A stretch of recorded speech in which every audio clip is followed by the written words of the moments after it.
beat the Georgia Bulldogs, you're gonna feel the bulldog.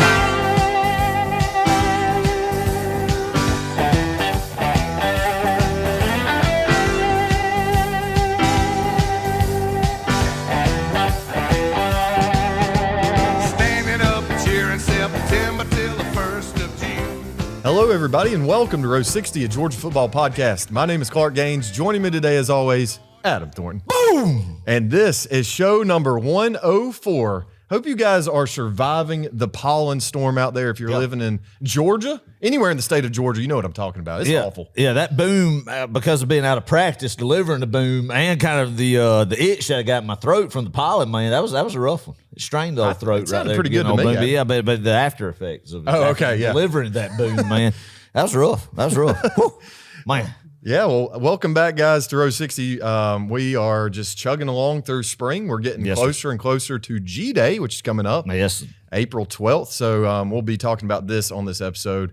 But mainly the focus, Adam, here is our culture and the problems that are lingering about this Georgia football program. We're going to be talking about spring ball, a little UGA baseball. G-Day, like I said, a little bit of everything. Just catching up. Just a late March, early April episode that we've had here at Row 60 during this time of year, man. So, yeah, I'm excited to talk about a lot of, cutting up, a lot of serious stuff to talk about this episode. So don't know what we're going to get with it. So let's dive into it. Yeah, let's do it. Adam, what have you been up to, though, before we really dive into the football chat? I've been working and raising a child. Okay. Yeah. How about you? You're just a 9 to 5 kind of guy, right? and might be different than 9 to 5. Yeah, 8 to 5, and then then going home in the afternoons and spending time with the child, getting the child down, and then coming back and being about another 9 p.m. to 12:30 a.m. Little work session too in the shop. Yeah, so that's kind of my routine, man. Is get up, go to work, come back home, spend time with the family.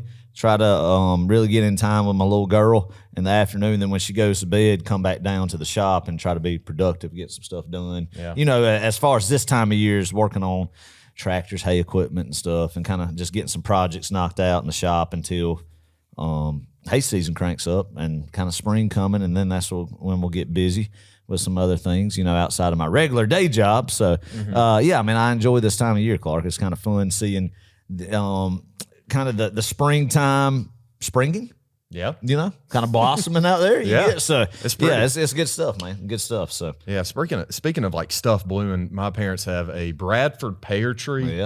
And they're pretty, but they stink, man. I hate those things. It smells awful. Yeah. Oh yeah, they do. It smells terrible. And they produce so much pollen.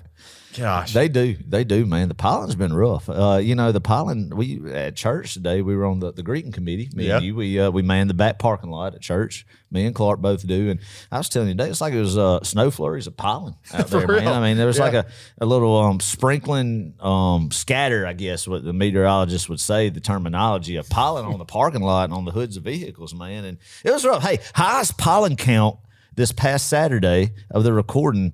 Ever recorded in the state of Georgia, 14,000 pollen counts. And you know what? The next highest was like 9,000 in in like 2012 or 2012. 2012, like it's been a little bit, man. So breaking a record of pollen count out there. I don't really know. Crazy. How do you estimate a pollen count? I think they have a little device that like captures a certain amount of pollen. Okay, and then it gets a. I got you. Gets a sample. Yeah, capsule. And then that's good. When I went to church this morning, I literally had to turn on my windshield wipers. It was that bad. It was just caked on there, man. It was bad. And like if you try to put water on it, then it gets smeared everywhere. It does. Rich Beck is like, what are they talking about? Pollen. What is pollen? What is snow up there, Rich Beck. We know pollen down here. That's pollen is wild stuff, man. But hey, also with pollen comes green grass. The grass is getting green, man. Pastures are sprouting, about to start rotating the cows, man. So that's exciting. Yeah. You worry about your pastures. I worry about my little 0.6 acres of lawn. But that's good. You need to. I mean, landscaping, man, I enjoy getting into grass cutting season. Oh, yeah. And mowed and landscaping, doing that. Something about cutting grass is therapeutic. Oh, I agree. I enjoy it. Taking, really, I wish I had more money to really just pour into my yard instead of just keeping, a good cut grass, man. But I'd like to venture out with even more landscaping stuff. Like I've always wanted a waterfall.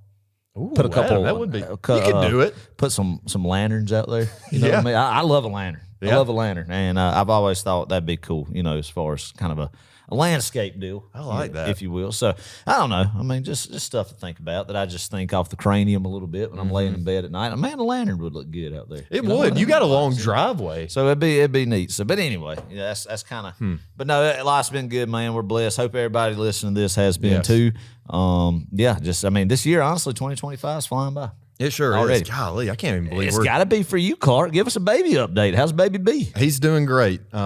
He is starting to smile and to laugh a lot more, which is making everything much more rewarding and all worth it, you know. And it's a good time. I've been recently singing him "Hail to Georgia," which is Georgia's fight song. People, it's not "Glory, Glory." Yes, "Hail to Georgia." That's good. That's good. And I've also been singing. "Glory, Glory" too. I sing him any and every Georgia football chant. That's good. Because the plan is, Adam, we're going to be taking him to G Day. Awesome. Breaking them in a little bit. Love it. I've got some. I'm also going to customize some baby headphones. Love it. And what I'm going to do is I'm going to take a little speaker, you know, like Kirby Smart. Yeah.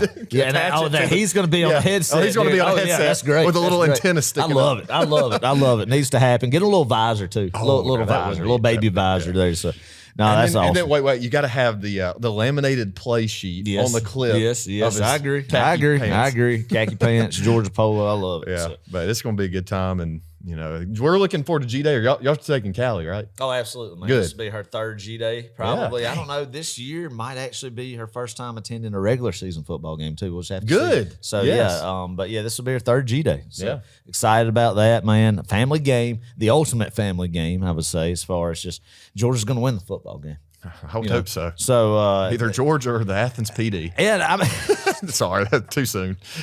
That's terrible. Awful. But yeah, I mean, this is one of those things that G-Day, I think the traditional spring games we've grown up with and known our whole lives, Clark, since we can remember watching football in the early 2000s and late 90s has always been the same. And I think this very well could be the last year we see that type. Yeah, you're right. With kind of the how the pendulum has swung in college football, kind of with NIL transfer portals, trying to keep stuff close to the hip, man, and other things factoring into it of these traditional spring games not being played in other places. This year's already started.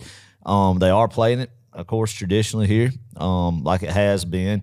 Red versus black. Winners eat what? Steaks. Other ones eat beanie weenies. And that is a true thing. Or hot dog or whatever. Mm-hmm. So I think that, but heck, it might be the last one. It's not going to be televised, so y'all come on up to Athens or down to Athens, man, and enjoy a little spring football. It will be on the radio, and we're going to talk about this later. Okay, good deal. Right quick, though, once we get into more sports stuff, I got to shout out Russell Harrell. Yes. Russell Harrell sent me a message the other day, and he is on a walk, and he's holding the number 1. Look at that selfie. Is that not awesome? Love it.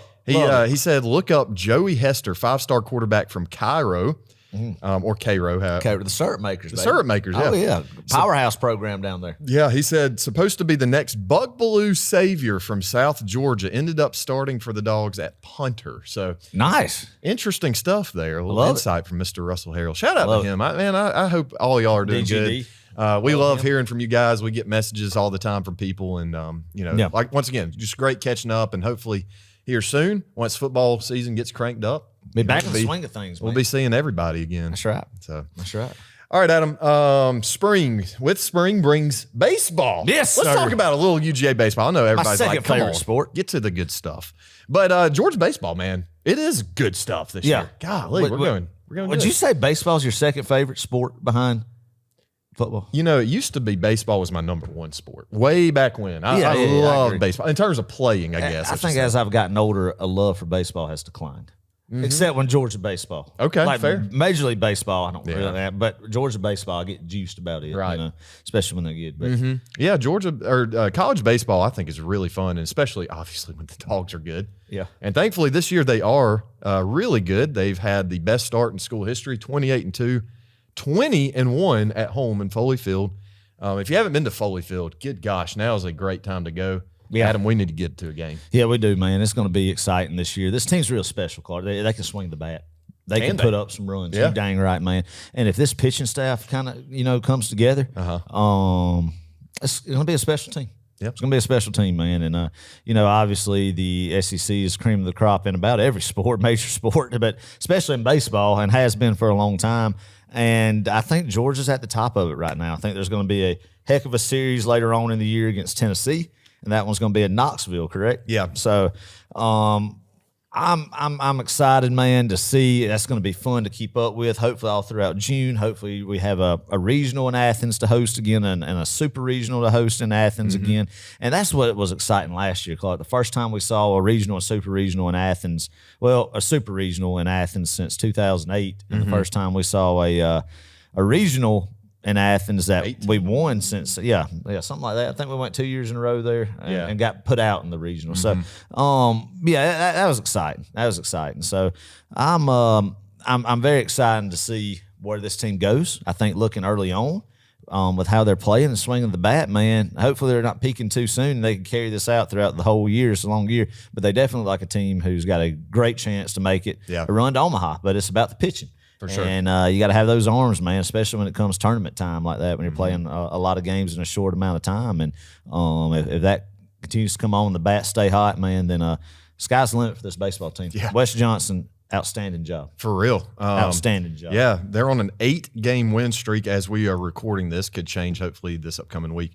We've swept Florida and Auburn, two really solid programs. Especially Florida. Yeah. Yeah. And Auburn they made a College too. World Series a few years back. So, they definitely had. They were ranked 11 this past weekend when we played them. So we've swept both of those teams. Up next, our next series is at Texas.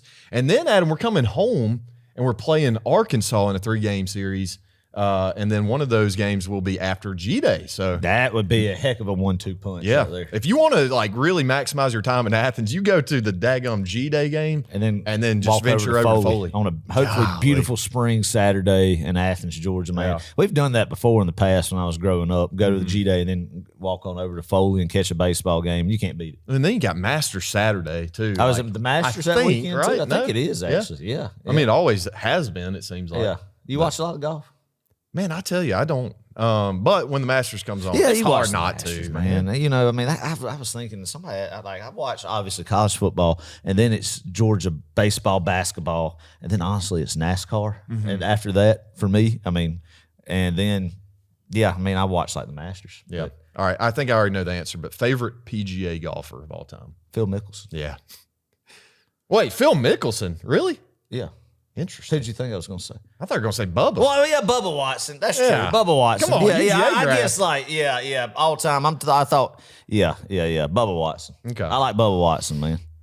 Yeah, absolutely. I know that 2012 I think it was 2012 Masters, awesome. Man. When he's like, I would agree with Bubba. I mean, I've not been a diehard any golf guy really, but I've never liked Tiger Woods. Yeah. Even in his prime, I've never been a Tiger Woods guy. I always liked Phil Mickelson better than Tiger Woods. Interesting. But that's just me. But, yeah. Well, whatever. So interesting. Yep. Going back to baseball right quick, just a couple names, guys you need to keep out for. And this is where Wes Johnson, I think, has really earned his money, is bringing in guys like Rylan Zaborowski. Great pronunciation of Zaborowski. I think the nickname is Zabo. I could be wrong about that. That's what I've been hearing. Transfer from Miami of Ohio. And then we get a guy named Robbie Burnett, transfer from UNC Asheville. I mean, where do you find these guys? Who's scouting these teams to go poach these guys, right? But he brings them in. They're batting .442 and .363 respectively.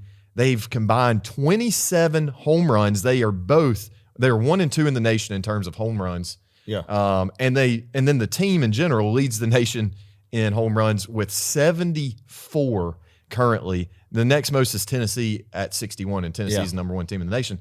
Yeah. The bats are hot right now. Well, we talk about the portal, man, and stuff like that with football all the time, but truly how it's transformed basketball especially, and then baseball as well. And baseball is a sport, Clark, that you don't just go look at the Sun Belt, the MAC or lower end SEC schools that maybe can't match the NIL offers. Like in football, we see when we try to get guys recruiting. You don't think you look at these teams like you just named Miami, Ohio from the MAC, and then UNC Asheville. I don't even know, but I mean, you could just cast such a wide net in baseball and find some diamonds in the rough out there if you look hard enough, man. That can plug in and play on an SEC squad day one like that. That they come in because baseball is a sport that you have a Kennesaw State can beat Georgia any given day.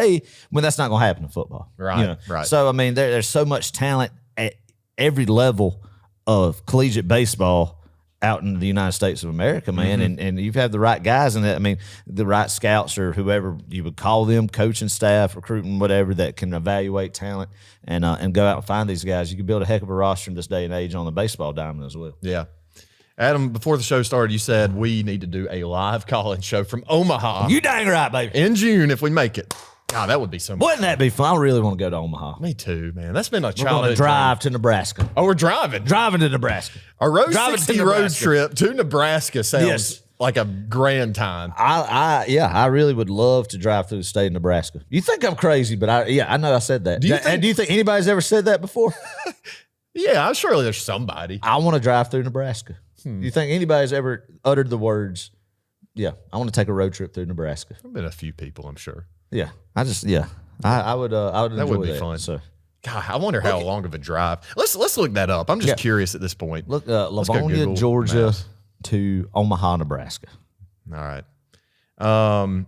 Let's see. Google Maps. I'm gonna type in Livonia, Georgia. Yeah. To We need directions. How do I get directions? This might have just been. I just get on the Google and just put Livonia, like that. Omaha. Yeah, I don't even go to the maps section. Okay, yeah. I just Google it. All right, only a 15-hour drive, Adam. Why not? 15 and a half hour. You're 1,065 miles. Jeez Louise. That's like a drive to Columbia, Missouri. That is terrible. Yeah, plus another 4-hour stretch, I bet. We might just fly in. We might just fly in if we do it. So I don't know. What if we got what if somebody helped sponsor a road trip for us? Yes. And we put a magnet. The business logo on the side of the rental van. We'll do it. And vlog the whole thing. Oh yeah. Speaking of NASCAR, we'll look like that. We'll have some business advertisements, man. On there. Oh my gosh, I love it. That would be a lot of fun, though. We need to. We need to do that. All right. Anyway, I'm excited about the baseball team. Sure enough, they are legit, and hopefully, if they continue this stretch, man, going to be a fun summer. Yeah. Right quick, March Madness, it's going crazy. Auburn, Florida, help me out here. Houston and Duke. Yeah, that's your Final Four. All 1 seeds. Yeah, I had a great bracket until Tennessee ruined that today and Michigan State ruined it. If both of them had won, but I mean, it was I didn't care about my bracket after seeing the look on Tennessee fans' face seeing that loss. I was hoping Auburn would get beat, man. That stinks, but hopefully Duke wins it all. Yeah. That's what I'm hoping for. Duke or Houston. So neither Auburn or Florida. But, yeah, I mean, Georgia basketball, it was fun getting excited to see them lose again in the round of 64. First time being back in 10 years, man. So you got to give Mike White credit there. So I'm willing to, that's a lot of people are saying, oh, we need to get rid of Mike White, go get, some of these guys. Yeah, it's frustrating when you see like Ole Miss make a Sweet 16 and with Chris Beard, and I know there's a lot of baggage with him and stuff. And then you see somebody like John Calipari get fired by Kentucky, take Arkansas almost to an Elite Eight, to a Sweet 16. And Mike White, was he's been there a little bit longer than those guys have, of course, but he's made a tournament. So let's see what he does next year. Yeah. Even though it's probably the most lopsided game of the whole tournament was the Georgia Gonzaga game. It was still fun for the first minute to watch and get fired. I don't even know if it was fun for a minute. I really don't. Oh my gosh. I was used at tip off, and then then I just kept trying to do mental math the whole time of how we can come back, and I was like, the time's not on our favor. We're down by 22. We keep staying down by 22, and the clock keeps ticking. Yeah. Well, we were watching the game separately, and Adam just sends a text and a group message saying we got to score 2 touchdowns and a field goal to get back into this game. I was like, we need a lot more than that. Oh man. Oh, I love it. But good times, other Georgia sports going good though. Going good, being very entertaining. Yeah. I mean, also entertaining, but in a way more serious note is The Georgia football team, man, what are we doing on the road? Like, it's just kind of crazy. For those who have been living under a rock, most recently, Nitro Tuggle, he was arrested for reckless driving and speeding, released on a $26 bond. That's just insane.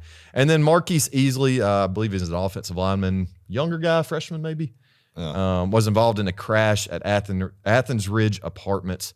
And then both players have been suspended indefinitely. So what this means is since January of 2023, Georgia football has had 20 people arrested on driving-related offenses. 20 driving-related offenses. Or more, yeah. What's your take on it, Clark? You want to lead this off?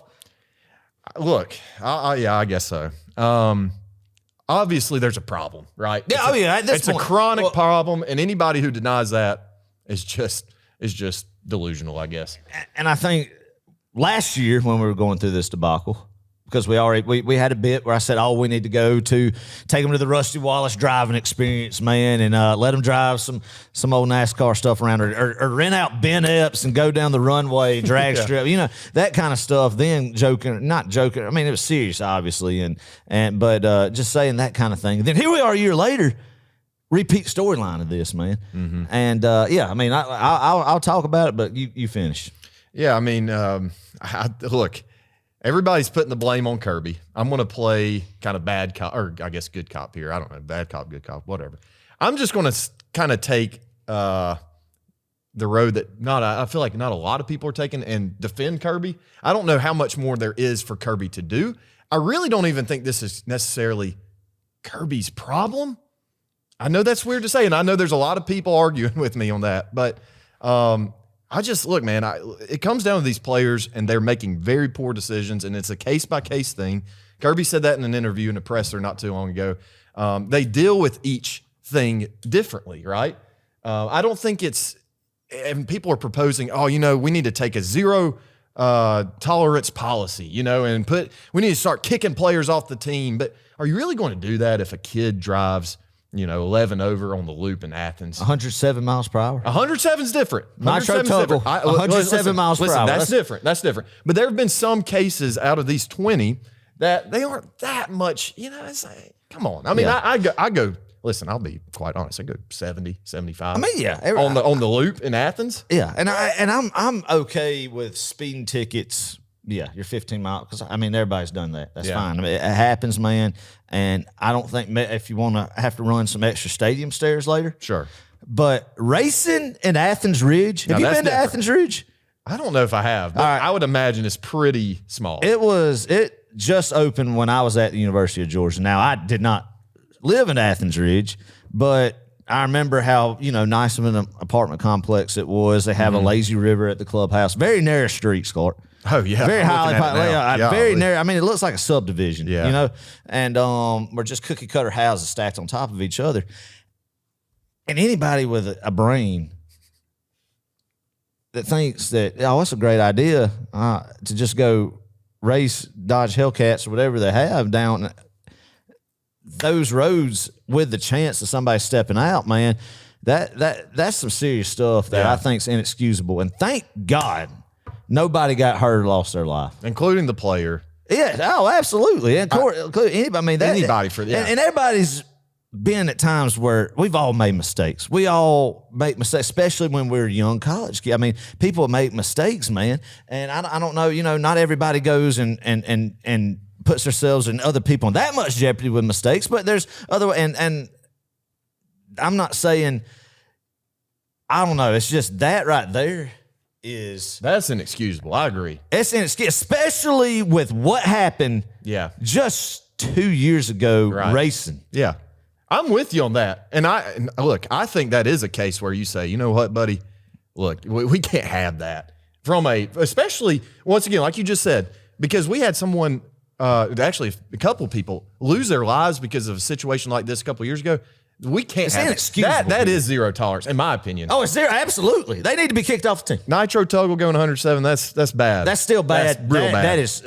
That is inexcusable. And then I think I heard Kirby say, well, he's just got his, and I might not say it like this, but he's never drove until, because I think you get your license later in the state of Texas. He's never drove until he's gotten here. Well, still, I don't care. I don't care if you drove or not, then somebody needs to prepare and be behind the car of what can happen when you go 107 miles per hour, man. And thankfully, none of these was anything related to DUI type events. But it's still really dangerous. I've been on wreck scenes, not that have had fatalities in them, working, with the fire department and stuff.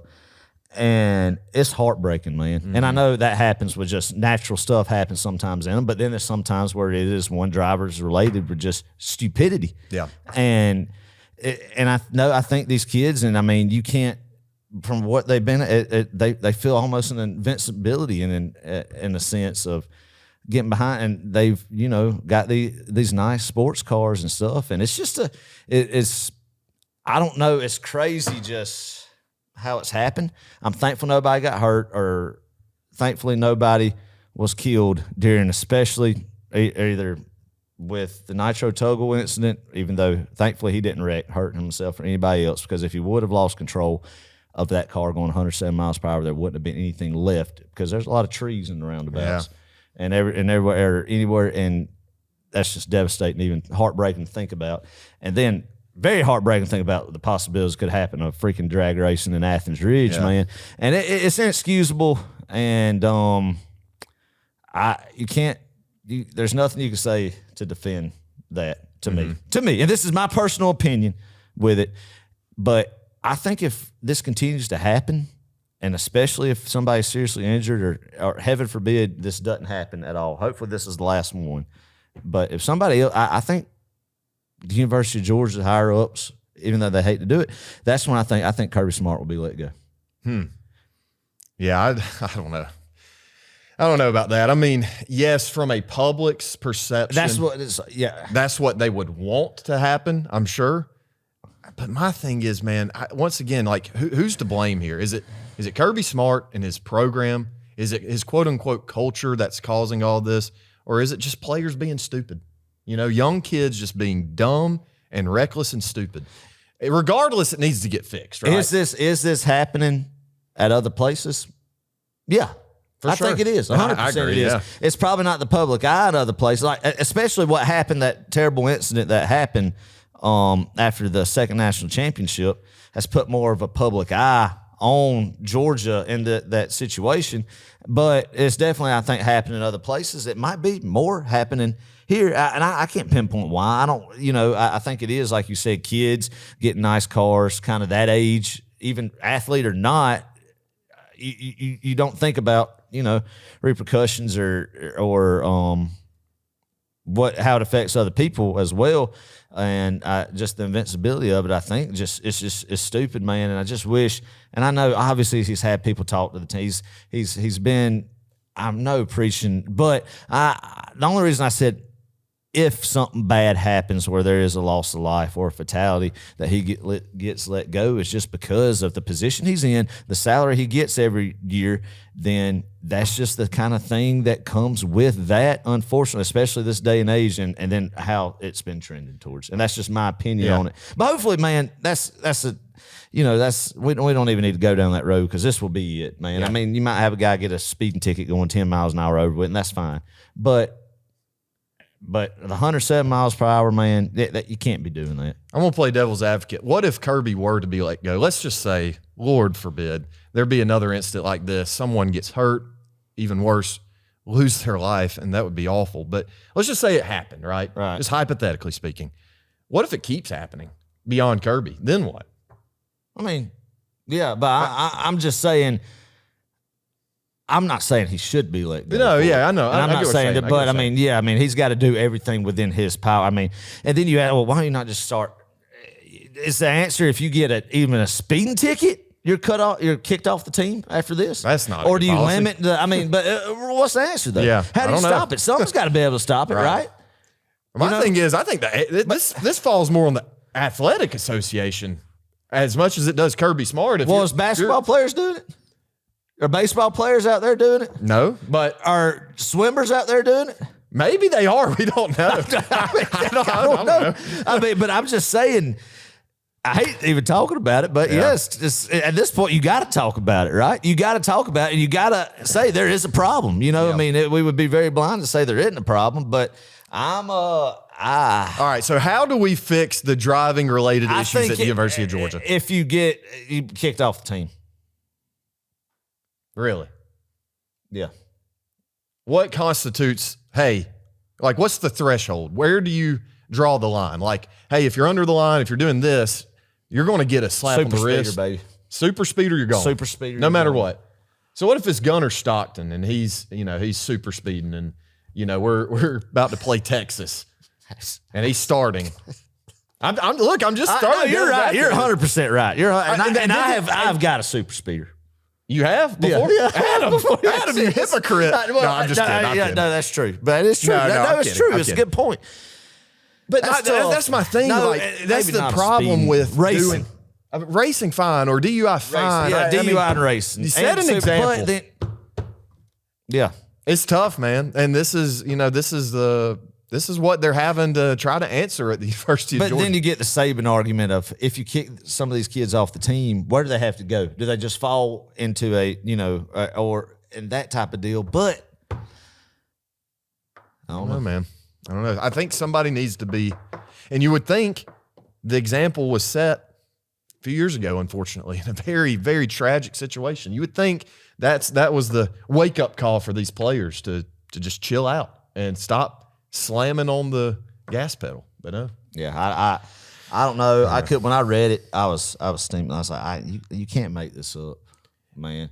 And I just am so thankful that the players, pedestrians, nobody was hurt. Yeah. And Nitro Tuggle didn't wreck going 107, man. And but maybe this is it. Maybe this right here. That's what we said last year. Is it? I miss the days of mopeds. Really? Where they would just scoot around campus. Yeah. And then we'd have an occasional just moped incident. Right. That would cause a little turmoil in the Georgia football fan community. Yeah. I miss the days. I miss the days of the turmoil of Bakari Rambo spring break 2012, eating a laced marijuana brownie cart. Those were good days. That was the stuff we were talking about. Like, oh my gosh, he ate a laced marijuana brownie on spring break in Panama, man. What are we thinking of? Or shooting BB guns out of dorm windows, or across. I forgot I mean, that type of thing is where we or autographs, and that's not good stuff. I mean, not good stuff at all. But that was the stuff that was getting you suspended back in the day. Not serious driving in a daggum racing in an apartment complex, man. Yeah. Hey, crazy. Look, here's the deal. If you want, and I understand, man, I enjoy nice automobiles. In the sense of, everybody has their taste of automobiles and stuff that they enjoy. If we want competition when it comes to automobiles, let's get these boys some new Power Stroke, Duramaxes, Cummins, diesel trucks. Heck, even throw in a Cybertruck there if you want to. Let's hook them up, play tug of war, let them rip the rear end out of each one of them, and then get bragging rights through that. Yeah. Adam, do we not have enough NIL money to just create our own drag strip? And then fabricate some roll cages in them and some harnesses and go, Yeah. I mean, no, it's crazy, man. I hate it. In all seriousness, I hate it, man. And I don't know the answer. But I just wish somebody could, be influencing these kids, man. That most importantly is the safety of them and others at risk with it. For sure. Because this is beyond a team thing. This is affecting the public safety, and that's a big issue, right? And we got to clean that up. Their own safety, man. And you just gotta But okay, with all this said, though, is this a culture problem at Georgia? And I would argue, I know it sounds crazy, I still don't think it's a quote unquote culture problem, right? Because in my mind, if it's a culture problem, we don't win an SEC championship last year because this stuff was happening last year, well before last season started. Right? Well, if it were a culture problem, I don't think we win that kind of a thing. the SEC championship. Well, we've talked about this, and we talked about that team wasn't as – I don't know what happened, how we won an SEC championship last year. We talked about it last episode, and stuff that's come out more and more. Did you see what Oscar Delp said, kind of changing the subject a little bit? No. That he was about 1 foot out the door last year. I didn't see that. And he was a team leader this year, but that how toxic it seemed like it was there. Yeah. How they just coaching, man. Kirby Smart's just – I think it was – just the culture as far as just the work ethic on the field, the stuff that just had already been ingrained, the foundation at Georgia, that even though that team wasn't as bought in and as tight-knit and brothers that won an SEC championship last year, was the stuff that Kirby had already built there, is how it went over the top and just talent. But as far as just a connection, man, I definitely think it took a dip last year, no doubt. I'm not debating that. I think if it were a culture issue, it would be affecting our on-field performance way more than it did last year. That's just my point. I don't know. No, I agree, man. And I think, the big thing is you got to have really some leaders really just step up, man, and really maybe kind of and tell each other, hey, let's, I don't know. Yeah, I mean, the best reel it in a little bit. The best teams, and you think about the 21-22 teams for Georgia, it was player-led, no doubt about it. I mean, think about 22. You had Stetson, you had Brock, you had Ladd. Ladd, Brock, those two were, sophomores at that point? Nolan Smith. Nakobe Dean. Man. Right. I mean, you had leaders, right? It was very player-led. I don't know if you could really say it about last year. You had Jalen Walker. Yeah, you had a few guys. Malachi, maybe Nate Frazier as a freshman. Mm-hmm. Dan Jackson. But my point is, Dan Jackson. But my point is, man, the best teams are player-led, right? And if I'm a player in this locker room and I'm seeing these younger guys getting these driving incidents, I'm whipping their tail in the locker room. Yeah. Like, I'm laying it on them. Yeah, I mean, especially the ones who were here and experienced the program when that happened after the national championship celebration in January 2023. Yeah. That's where you handle that kind of stuff. It is. It's inexcusable. I'm like you. I'll leave it at this, man. The speeding tickets, still not right, not good. Don't need to do it. I kind of could be like, especially now going 107 miles an hour. That's inexcusable. But some of them but racing should be automatically kicked off the team. I hate saying that for those boys, but that's inexcusable, especially where it was located at. Right. That you can't. Yeah. And this is not necessarily an excuse, but this is something to just chew on. We heard this, I've heard it from multiple different places, but, Kirby was saying that a lot of these kids, they come in, they don't even have driver's license. Yeah, that's what I was talking about. Well, and I don't know, I'm sure they have. Surely, gosh, then let's set up some cones, man, and do some driving, do some parallel parking. Heck, let's just buy them all stick shifts, manual. Yeah, Chrysler minivans, honestly. Do you really think they'd be going or trying to go 107 in a Chrysler minivan? Oh, man. I think that's a great option. Or just, maybe we just install governors. I know. Deja vu. Yeah, install governor. Kirby like a golf cart. Yeah. He can control from an iPad. Yeah. Like an automatic, yeah. I don't know, folks. It's a problem. It's chronic. To me, it's not necessarily a culture problem. I think it's just a big problem we got to deal with outside of the football facility. The public's perception is that it is a culture problem. I think most people that are saying that outside the Georgia bubble just want to see Georgia fall, honestly. But I have hope that Kirby is going to exhaust all the other resources that he might have.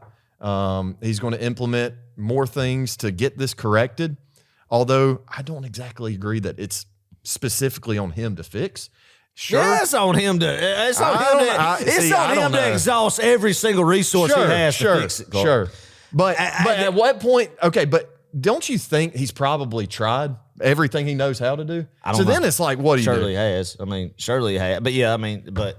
Still, nonetheless, he will be held accountable as is, and that's what comes to that position, and that's why he's paid the salary that he's paid. Unfair or not, people who make the money that Kirby Smart makes, and he's earned that positions like that, I feel like personally, with that high salary that you get there's some stuff that could be a demise that's maybe out of your control. I don't know, man.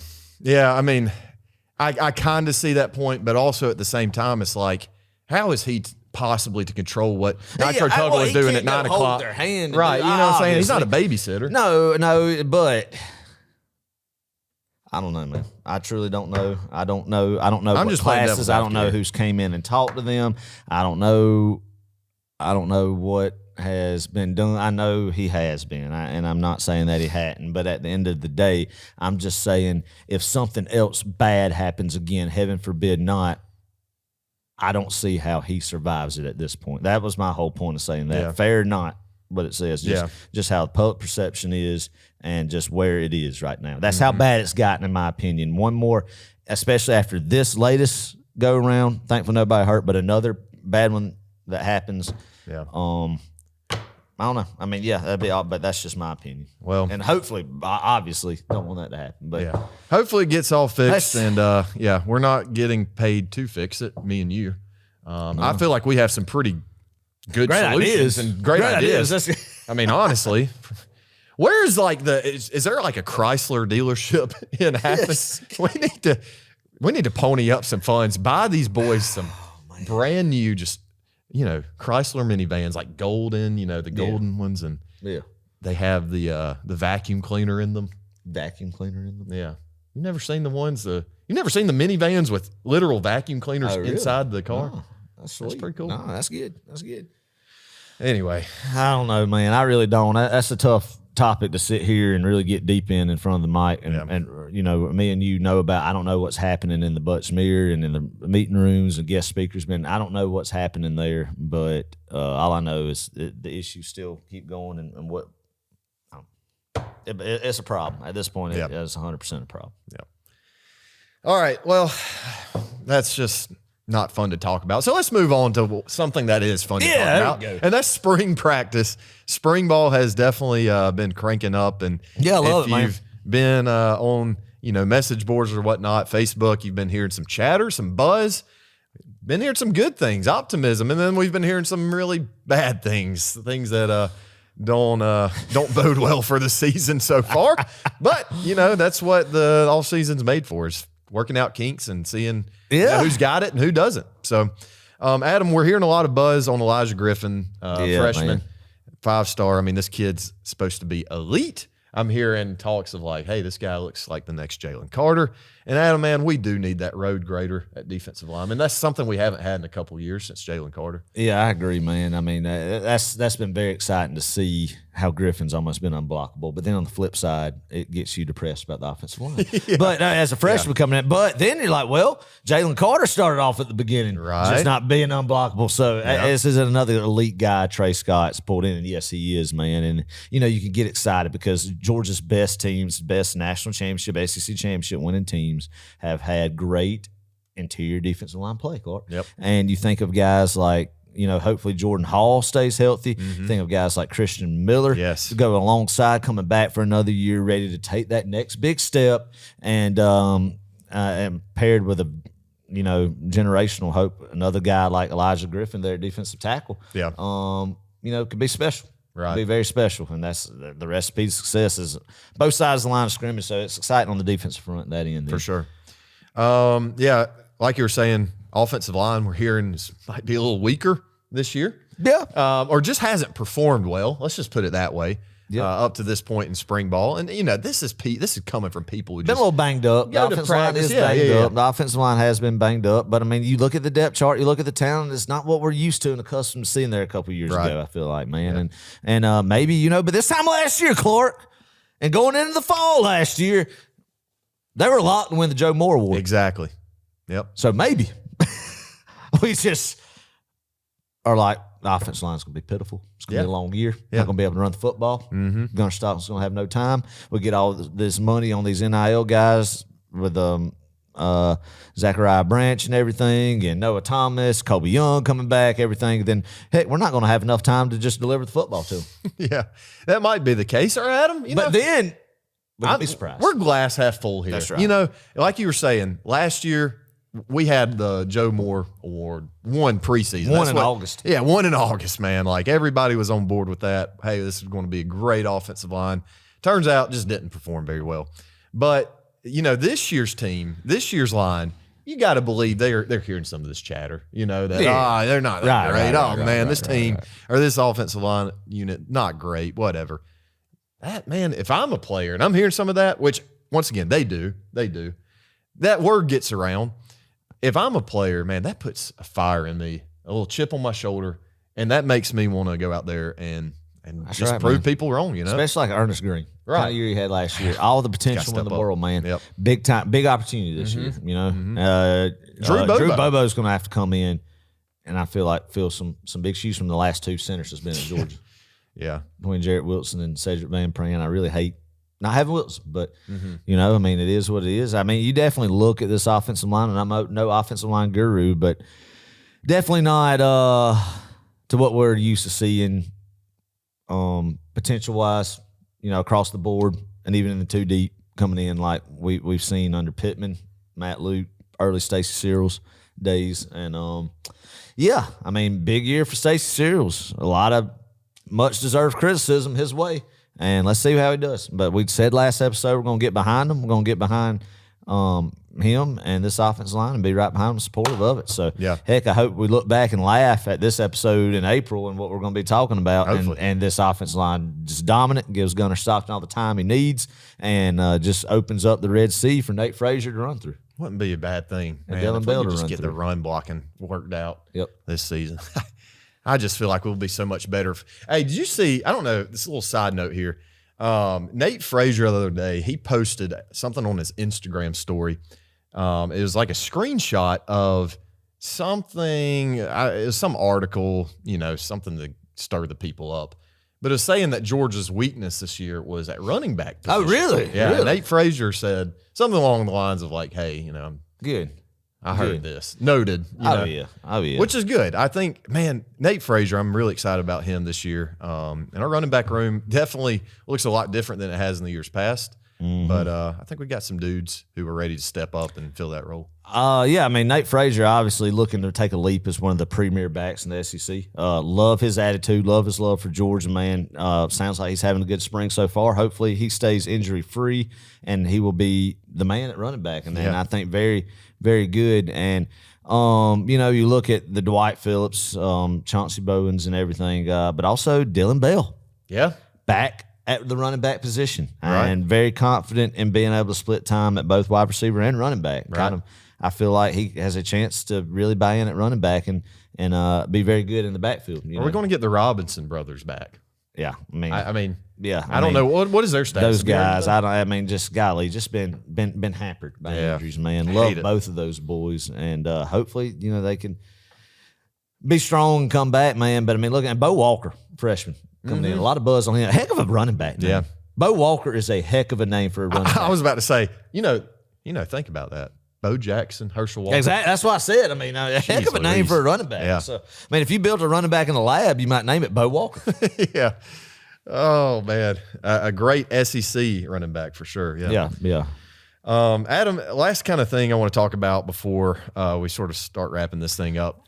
Is Gunner Stockton actually going to be our starting quarterback, or is it going to be Ryan Puglisi? Let's run through a little bit more positions too, if you don't mind. But Gunner Stockton, I feel like, he got his feet wet last year, had some confidence in the second half of that SEC championship game. Obviously, New Orleans didn't turn out too well for him, but there was other factors in that as well. But you love the kid's charisma, you love his attitude, you love that he is the opposite of what we have learned Carson Beck was last year, from everything that indicates that people and the guys, his brothers in that locker room with him, really respect the guy and love the guy. Yeah. And that goes a long way. That goes a long way for your signal caller to have that respect from everybody and not be alienated from teammates. So you saw it last year in the SEC championship when he came on, how his team reacted. And I think that bond's only going to go stronger. And then his relationship with Coach Bobo, dating back since he was a child, knows that playbook like the back of his hand. Yeah. That's huge. Right. That's huge, man, with a first-year starting quarterback. And that's the thing. That's why Fromm started over Justin Fields. God, Yeah. I believe I forgot that name. That really is, why. It's not because, though I think Justin Fields was uber talented and probably more talented than Jake Fromm. Yeah, Jake Fromm had that playbook down in his mind, etched in his brain. And man, you got to have that. It's not always about who's the most talented, though. Puglisi is very talented. Puglisi's very talented. I want him to get a shot. Yeah, I think if he sticks around for a couple of years, he will. I hope he does, man. I hope he sticks around. He might just not be there yet as far as, but if you're lining them both up and they're throwing balls, he looks like the more talented guy with arm strength, man. But if he develops the playbook, gets more confident, you got to think he was injured all last spring. That's true. So his first spring coming into Athens, he really was behind there because he was on crutches. So, he comes in the fall first. So hopefully, he sticks around because he's going to be special. He's going to be special, but I think it will be Gunner Stockton under center against Marshall on Labor Day weekend. So that offensive line, receiving room, the Branch boys looking like everything that we'd hope. Colby Young back, Clark. That's huge. Noah Thomas, two big receivers right there to have. So the receiving, the wide receiver room James Coley's room looks like this year, hopefully it'll be very it's upgraded. It's upgraded, and Dylan Bell coming back again, kind of going to split time like we mentioned earlier. And then the defensive side of the ball, we touched on the defensive line, but the linebacker room, man, C.J. Allen in the inside, that we talked about guys like Elijah Griffin, but that defensive front to be like what we have loved in our generational defensive fronts. If you have a dominant guy like Elijah Griffin, just being a generational guy, and then you have Christian Miller and Jordan Hall stepping up, taking it to the next level as upperclassmen. But then, Clark, you have C.J. Allen do the Roquan Smith and Nakobe Dean third-year leap. Yeah. The third-year leap, that needs to be trademarked right there. But seriously, yeah, I mean, you're right. Man. If C.J., I mean, he's got such great talent. And, man, I think we've seen shades of those guys that you mentioned in the past 2 years. But I think – year 3, man, this is when you kind of start putting it all together. And, you're right. I mean, if we have that kind of leadership at that position specifically at middle linebacker, you're looking at a pretty stout defensive front between just those units. So I mean, you have that. You have Raylan Wilson, of course, coming back. I think Chris Cole's going to be the guy besides C.J. Allen. I mean, I think you're going to – and then Justin Williams is going to eat up some minutes too. And everything that they say about Justin Williams' work ethic, it's just unreal. Yeah. I mean, he's a stud and everything. Talking about him right quick, and I want you to continue, but Justin Williams, man, I saw how he on special teams last year, and this is probably something, the public eye doesn't really think about or whatever, I guarantee you Kirby Smart looked at this on film and, during the game, but just his hustle. Yeah. Justin Williams, man, he hustled, and we do that on special teams when you take care of the little things on, something as simple as kick return or whatever. When you're doing that kind of stuff, man, it goes a long way with Kirby, and I think that's going to earn him some playing time. I think he's got it, man. I think he's got it, and you look at that, and that linebacker room has a chance to be very special after losing some guys as far as on the outside as well.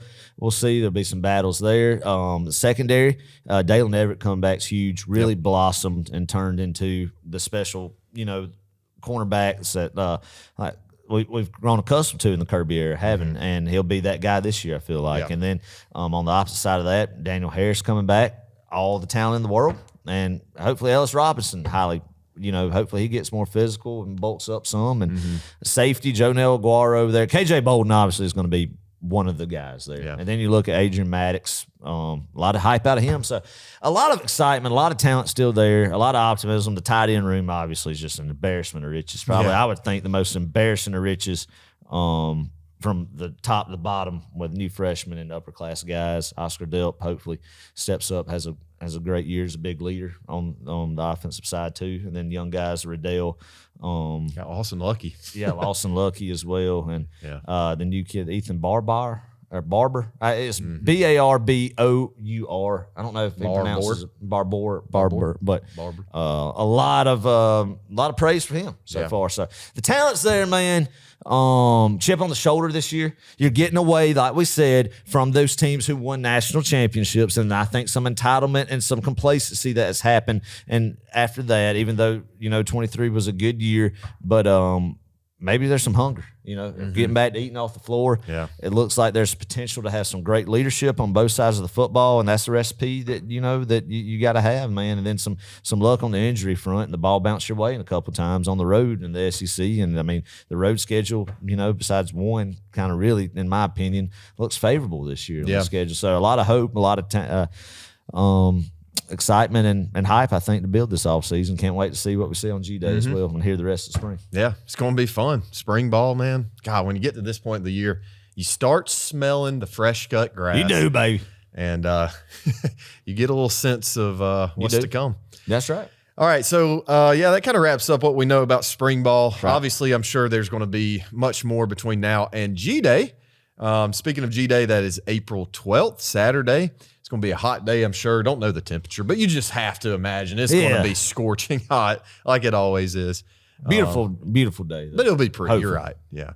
1 o'clock p.m. This game is not going to be televised, but you can do two things. All right, do two things. What's that? First of all, you can follow us on social media. I'm sure Adam and I will be doing some Facebook Live stuff. We'll be doing some Instagram stuff. Kind of giving y'all sort of the scene if you're not going to be there, boots on the ground. That's right. And then, so the second thing is listen on the Georgia Bulldogs radio network. Yeah, man. It's going to be on the radio. Get ramped up and hear that, man, like it's a fall Saturday. So I've always said, every time we get this time of the year on Row 60 is the one time from January or really December to late August that you get to go to Sanford Stadium and watch a football game. Exactly. Even if it's a spring scrimmage, man. Take advantage of that. Take the family out there.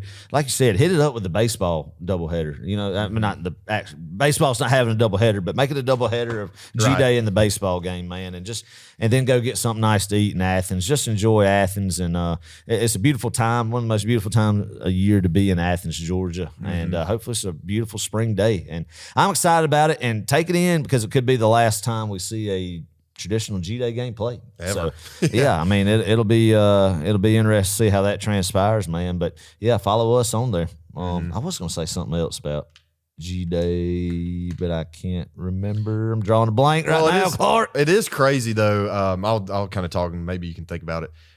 It's just crazy how – and it's a great idea, honestly. Yeah. If you're one of these head coaches and you're concerned about your players getting poached, yeah, just to totally cancel the thing or, not televise it in this case. I'm sure Kirby's smart, man. I mean, he plays 40 chess and I mean, he's thinking. And another thing, he mentioned this. I don't know if you saw this, but he was talking about why this game is not going to be televised. Part of the reason is Kirby wants to go at his own pace. He has his own structure and schedule. Right. And with television, obviously, you got to have the commercials and you got to do this. And you got to stay on a timeline and yada, yada, yada.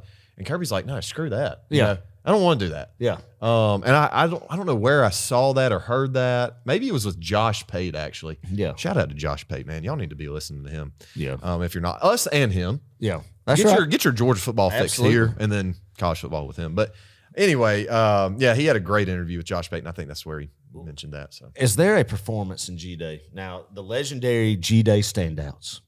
Some have, came to fruition and been studs. Then there's been obviously some that just turned out to be flops. I remember, I think Matt Landers had a big one. Oh, one time, Eric Gilbert. Eric Gilbert looked like a freak. Eric Gilbert, however you pronounce his name. Yeah. And there's just been some great, I feel like, G-Day performances that you get overly hyped about being the type of fan that we are. Yeah. And I think we need to pose that question, man, to the audience. What's been your favorite? Because there's always one guy, Clark, maybe two one on each side of the ball that everybody just really overhypes. Some of them hit, but some of them obviously have turned into not being what we think. But that's just the nature of this Georgia fan base. Any rabid college football fan base looking and desperately trying to grasp a hold of just something to get them juiced in April on the football field. When we're playing ourselves. Most memorable G-Day moment. I honestly don't even know. G-Day, man. G-Day moment. G-Day, I'm telling you, it is. What was one of my favorites? Memorable is G-Day? watching you last year hold up the number one on the field. Yes, during the Bread of Pest Control Doghouse Shuffle. Yeah. I would have missed it had they not told me the answer free. I would have, because I missed it when they started shuffling the houses, man, on there. I was waving to the crowd. I turned around, they're shuffling. They just started without me looking. You didn't even know what the logo, where the logo was under. Where it was that would have been embarrassing. I would have missed it in front of, how many ever. There's at least 30,000 there. That would have been pretty embarrassing. 93K day was special. Oh, no. Oh, yeah. Now, if we're talking, that's true. I totally forgot about that. Watching Kirby Smart on the Jumbotron for the first time with that hype video. Oh, yeah, but they're playing Bob O'Reilly. I almost shed a tear. They're playing Bob O'Reilly, and you see him at midfield putting on the headset in the Georgia vibe. Yep. And then just thinking, like, oh, my gosh, what's about to happen now? Yeah. You know, thinking of, well, in 2016, in April 2016, sitting there watching that, everything that we hoped we were about to get to live through, we did. Yeah, we did. And we still are. And exactly. We still are. Yeah, I mean, it's special. It's special. And thinking back on that feeling of just hope and visualizing what we could be going through and what we hope Kirby Smart's going to do. And that was essential about it. I'll just say it like it was, bring what Nick Saban and him had built at Alabama to Athens. And that's what happened, man. Yeah. And I mean, you look back on that, the Ludacris concert was interesting. Yeah, that was wild. I mean, that drew a huge. Honestly, there were way more than 93K. It was. I've never well seen, over 100,000. I've never seen that stadium packed out more. Yeah. You think about the stairwell on the north side right there, just packed. Yeah, people hanging over it. for G Day. Oh, it was insane. Yeah, it's crazy, man. Yeah, that was wild. Golly. I wish, in some ways, I wish I could just snap my fingers and go back to that moment, because that was when I was a sophomore in college, man. And that was before, our 17 run. That was such a great year. Man. Good times, man. Great times. Dadgum. We could reminisce all day about that. But yeah, 93K Day was just unreal. And other than that, G Days are pretty unmemorable. I got to be honest. I go there and I'm always like, oh man, I'm just excited to be in Sanford Stadium, and that's really what it's all about. It's being a part of a crowd of Georgia fans and just being in the stadium and get to see some friends and familiar faces and that sort of thing, and just spend a good, beautiful April day in Athens, Georgia. It's hard to beat that. I think I remember one particular G Day back in 06, maybe. I can't remember if it was 06 or 07. Right, but it was pouring. Really? I mean, pouring. Ponchos, not a dry thread on one. Wow. Me and my mom and dad went to it. Man. Watching Blake Barnes and Joe Cox battle it out. Jeez. Maybe, I guess a freshman Stafford was already there. Yeah, it would have been. So, getting amped up for the 2006 season. That was not a great year. I'm pretty sure it was 06 G Day that it was miserable. There was nobody there except us, and it didn't have a dry thread on us. Well, I got to shout out my boy, Will Bryan. Not that he's listening to this. He might. I don't know. Former Georgia Tech offensive lineman, big buddy from high school. Anyway, went to one of Georgia Tech's spring games. And Adam, I thought, sometimes I look around Sanford Stadium at G Day and I'm like, man, we didn't draw a big crowd today. I went to that. There were at most 250 people. Did they hand out a free hot dog? No. They used to do them now on like Friday nights, don't they? Oh, Tech? Tech I don't know. I think they do, yeah. Yeah. Wow. I'm not kidding you when I say there might have been 250 people there. Heck, man. I mean, attendance to regular football SEC showdowns in some places are dropping, and a lot, especially outside the SEC footprint. Yeah. But so, I mean, of course, spring football attendance is dropping as well. But I mean, I love it. To me, it's a chance to watch football in April. Georgia football in April, and I'm going to take advantage of it. And I hate to see it go away. Yeah. But it's fun. Just thinking about, who's that? Looking at the roster and everything, man. And that's what we get excited about. It's just always the hope of next year. That's the great time until toe meets leather on August 30th against the Marshall Thunder and Herd. It's the anticipation of what the 2025 reincarnation defending SEC champion Georgia Bulldogs are going to put on the football field, man. It'll be fun. So I can't wait. Cautiously optimistic. I'll be honest, it's the weirdest feeling going into summer, getting prepped up now that we've turned our focus to the 2025 season since entering 2017, Clark. I think it's the most cautiously I don't know. We should be pretty good. Yeah. We'll win 10 games, but you just don't know where this season's going to go yet. Right. Because, going into 2020, when all the schedule got messed up, that just threw that out the window, whatever. But, so we'll see. We'll see. Love it. That's what makes it fun. Yeah, while we're there, Adam, we got to get some concession stands food. What are you planning on getting? Is this going to be a hot day? I mean, there's not going to be any need for hot chocolate or anything like that. Right. What are you getting? I'll probably get a fresh Aquafina water. Okay, crisp Aquafina. Dasani, whatever. Yeah. brand is Coke that they have. It's there. Dasani, yeah. It is Dasani, yeah. So a Dasani water, and might get a hot dog, Clark. Yeah. Why the heck not? That's it though. That's all. No, I'll probably indulge in if they have a Brewster's ice cream. Okay, Adam, you're a frozen lemonade. big Brewster's Big guy. Brewster's ice cream fan. But yeah, I mean, how about you? You know what I want to? I don't even necessarily want this to eat. I just want to try. I just want to test a theory. Okay. I think You got a theory? Yeah, I think I want to get some popcorn, and I want to tell you why. Okay. Because they order these big giant bags of popcorn, right? Right. And I feel like there's always a pretty good amount left over after these games. And so Wait a minute. it's already popped. Wait a minute. What? Are you trying to test the theory if there's popcorn left over from that Friday night after Thanksgiving? Yes, when we played Georgia Clark, Tech. there's no way. Wait a minute. No. I don't They know. took that to the food pantry up the road up there downtown. Maybe. But I just wanted to test. I just want to Clark, see. there is no way that there is still popcorn being served at G-Day from that Friday night in November. Adam, Kirby Smart has talked about we need more funds, and that would have been a great way to cut back and save us a little money. Did not have on the this on NIL the card front. tonight. There's no way. I I have a theory. All right. Oh, yeah, we'll This is a hypothesis, okay. rather. All right. That's my. Now they do have large bags, and a lot of waste there, but no. Yeah, hopefully they do That's donate that stuff. preposterous. That's preposterous. Yeah, no, come on, it's plausible. It could. No, it's not. Maybe from last week, maybe from one week to the other during the regular season, but not from November to April. We'll see. Man. What do you think about? I mean, like candy bars and stuff. I mean, I guess do they just like shift them to the volleyball games? Yeah, or something? the basketball. Yeah, that makes sense, I guess. I don't know. The reason why I'm saying this and bringing it up in the first place, I remember not last year because we played Clemson. Maybe it was 2 years ago. Who do we open up with at home? UT Martin? Yeah. Something like Skyhawks. that. Skyhawks, That's yeah. right.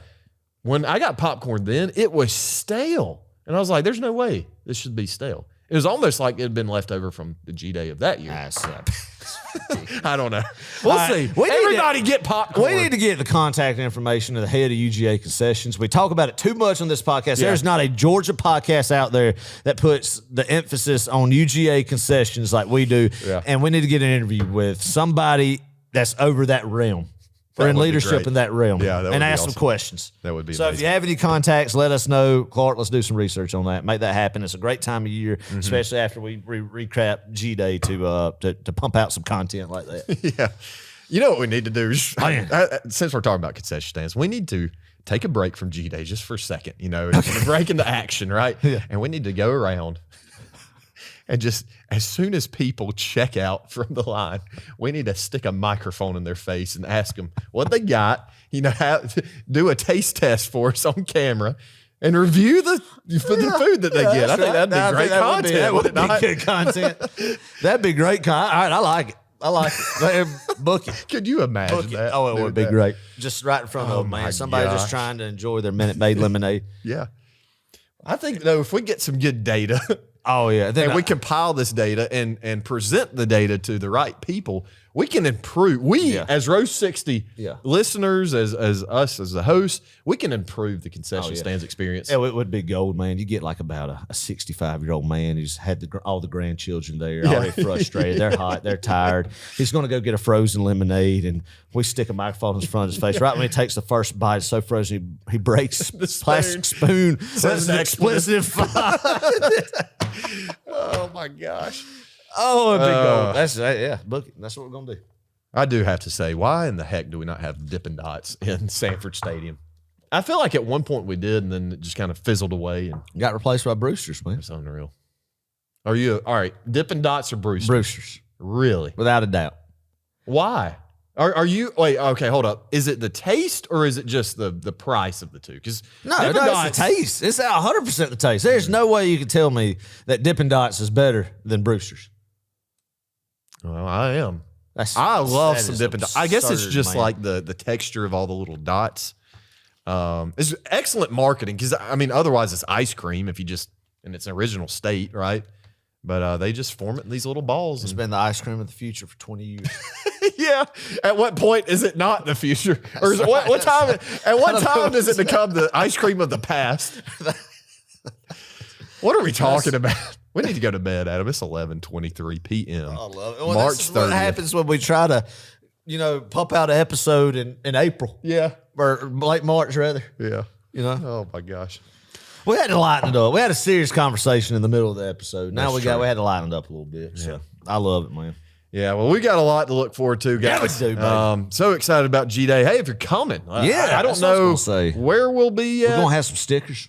Okay, we'll have some stickers, Adam. Okay, we'll have some stickers. All right. Do you have the stickers? I don't know. I got the stickers. I've got the stickers. We'll have some stickers. Y'all stop by.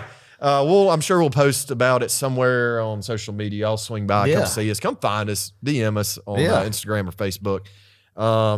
We'd love to catch up with some of you and see you and shake your hand and hug you and all that good stuff, man. Catch up. It'll be a good time to catch up with everybody. I don't know. Maybe we need to pump out a new logo going in next year too. An alternate. You don't like our logo? No, I love our logo. Adam. But just saying, like a new year. You go to a concert, right? And each tour has a different a new you know what I'm logo. saying? Oh, Yeah. Now, Adam, don't tempt me with a good time. I'm telling you. God, it might be a new set too when we ramp up official season 5. Yeah. Now, Adam, I do have season 5. I do have a great idea crazy. for a new set. Okay. This set may actually look different. All right. Here in a few months. We need to design. Well, we got to figure out when we start season 5. Yeah. Is it after G-Day? When do we do it? don't Have know. we done it different every year? Yeah, Or I do feel we like just it's- decide, this is now officially season 5? Yeah, pretty much that. Y'all, one day we're actually going to structure this thing in a way where it makes sense and we actually get When our lives episodes. slow down? Yeah, when our lives Whatever slow, that'll happen. Yeah. But, Might not ever happen, but No, that'll be good. No, so... yeah. But anyway, hey, if you've enjoyed this episode, make sure to leave us a review on Spotify or Apple Podcasts. Right. We do look at those. We do love them. We've had a few recently that I just went back. Have they been good? At. Yeah. Thankfully, all 5 stars. Which is nice. Good. That's a blessing. If you don't feel like leaving us a 5-star, just don't leave us a review. Yeah, don't. There's no need. If you don't have anything nice to say, just don't say it. Exactly.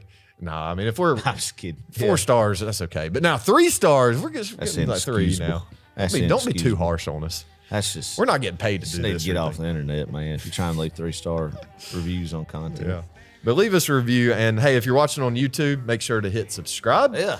And like this video so you don't ever miss another one. Love it, Clark. All right, coming up, and then you're going to close this thing out. Coming up, G-Day once again, April 12th, 1 p.m. not televised. Make sure you get your tail to Athens, Georgia, and if you're not, once again, follow us on social media, and we'll kind of keep you up to date last time. All right, Adam. Yeah. But also, I just want to throw out there, go visit PeachStatePride.com. But also, Clark, go visit row60.com. Okay. I think that's a diamond in the rough. Not a lot of people know that we have our own website with apparel there. Yeah. And memorabilia, coffee mugs, man, T-shirts, hats, stickers, everything. If you haven't been, go visit row60.com. Thank you for that plug, Adam. I don't ever plug. We actually need to post it on like Instagram or something. Actually, we have a store where we actually sell product. Yeah. That we might need to advertise it every now and Yeah, then. that might be smart. Anyway, I just want to throw that out there. But hey, look, G-Day coming up, baby. G-Day coming up, April football. Bring the family out. The ultimate family game, probably the last one ever played. I mean, when you could really reminisce and really get emotional when you think about what G-Day has meant to each and every one of us. From what we did doing canned food drives, getting to the stadium, back when we were selfless as a program. Now we're charging money to get in when really we were just back in the day, the Mark Richt era, Clark. That's one thing we were doing. We were bringing Campbell's Chunky Soup and putting it in there to get in line to go watch Joe Cox sling the football. I should not be laughing at this. That was a great thing to do. We did. You can get in the gates of Sanford to watch spring football if you brought a canned good product back in around 06, man. Yeah. You could. If you could see Joe Terzhinsky toss the rock, man. Oh my gosh. You could see, I mean, it was great. Yeah, It was great. for sure. Good times, man. That's when his dad, his dad was the strength and conditioning guy. Had played in the air tonight. Phil Collins. Everybody in the stadium did the drum. Yeah. I mean, just great times. So, anyway, So think about all those sentimental moments that we've all shared as the Bulldog Nation and know this could be the last one. So come on out, bring the family. Hey, bring some Campbell's Chunky Soup to Canned Good just to reminisce. Anyway. But I tell you what, Georgia's going to win this football game. Red team over the black team, 24-17. Let's go, Dogs, baby. Go, Dogs.